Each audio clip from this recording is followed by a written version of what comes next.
अभी जानकारी मिली है कि अभी जो वेबसाइट है उनकी, उससे किसी की भी जानकारी आप ले सकते हैं।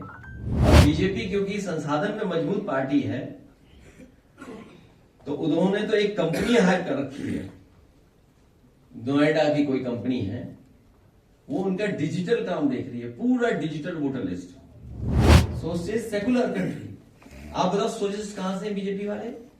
नमस्कार, मैं हूं आसिफ खान और आप देख रहे हैं न्यूज फॉर नेशन। आज समाजवादी पार्टी कार्यालय पर अखिलेश यादव ने जो है बड़ी प्रेस कॉन्फ्रेंस की और जो बीएलओ, जो मलिहाबाद के बीएलओ की कल मौत हो गई थी, उसको लेकर जो है उनके परिवार वालों को बुलाकर अखिलेश यादव ने जो है 2 लाख रुपए की सहायता राशि दी। इसके साथ ही जो है एसआईआर की जो पूरी प्रक्रिया उत्तर प्रदेश में चल रही है, उसको लेकर अखिलेश यादव ने कहीं ना कहीं चुनाव आयोग और भारतीय जनता पार्टी का साठगांठ बताया और चुनाव आयोग को ये कहते हुए निर्देशित किया कि जो टाइम लिमिट उन्होंने 1 महीने का दिया है उसको बढ़ाना चाहिए, जिससे कि सभी लोगों के फॉर्म जमा हो सके, क्योंकि सहालक का टाइम चल रहा है, घर घर शादियां हैं, इस वजह से लोगों के पास जो है फॉर्म भरने का जो है वो टाइम नहीं मिल पा रहा है। तो कहीं ना कहीं अखिलेश यादव सीधे तौर पर जो है चुनाव आयोग और भारतीय जनता पार्टी को जो है साठगांठ बताया है कि जो भी वोट कटेंगे वो समाजवादी पार्टी के लोगों के वोट कटेंगे। इसके साथ ही जो है उन्होंने एक निजी चैनल की क्लिप चलाकर जो है एक 1 डिस्ट्रिक्ट 1 माफिया का भी ऐलान किया। उन्होंने कहा कि 75 जिलों के जो है वो एक एक करके जो है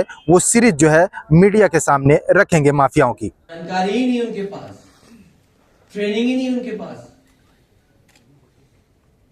अभी मैं एक बीएलओ से मिला था,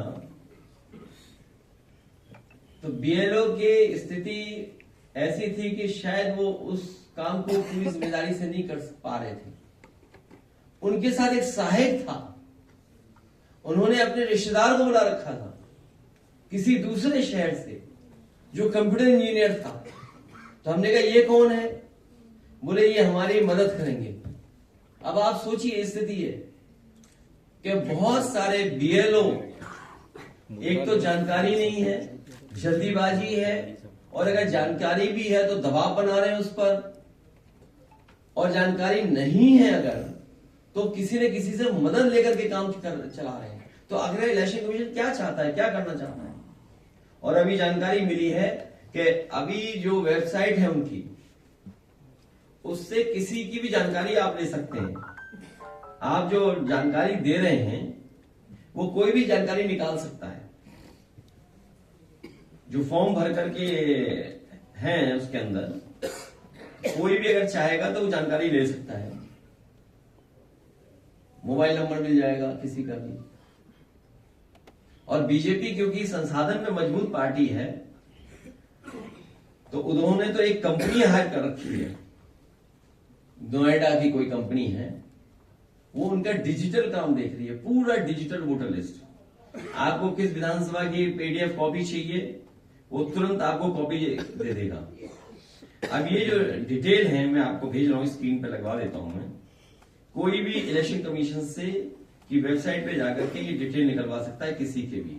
तो अगर ये डिटेल निकल रहे हैं तो सोचिए कोई भी निकाल सकता है डिटेल। इसका मतलब बीजेपी सबका डेटा इकट्ठा कर रही है, हर बूथ का मोबाइल नंबर भी इकट्ठा कर रहे हैं लोग। सर ये निजता का हनन नहीं है सर? क्या है?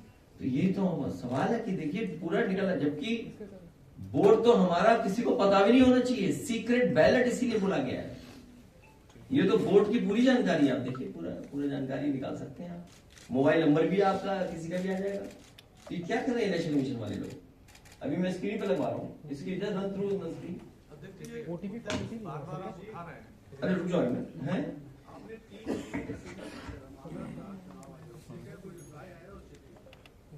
वो एक सफेद कपड़ा में बहुत पहले ले जा चुका हूँ।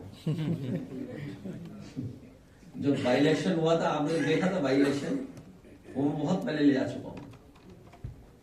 तो ये दुख की बात है। यही तो संविधान की धज्जियां उड़ रही हैं, यही तो संविधान को नहीं मान रहे। और देखिए संविधान के प्रेम्बल को पढ़ रहे थे, पहला शब्द सोशलिस्ट है, सेकुलरिस्ट है। Socialist secular country. आप बताओ सोशलिस्ट कहां से बीजेपी वाले? सोशलिस्ट है बीजेपी वाले, एक कैपिटलिस्ट